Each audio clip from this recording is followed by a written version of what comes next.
কুমিল্লা বিশ্ব road Amtali diamond রেস্টুরেন্টের সামনে তিশা গাড়ি, চট্টগ্রাম রংপুর লালমনিরহাট।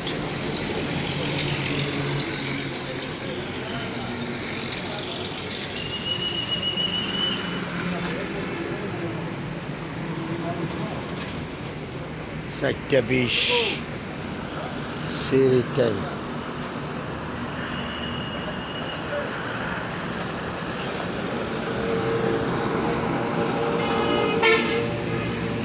তিশা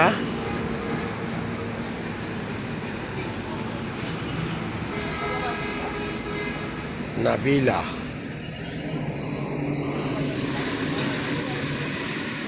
শৌখিন।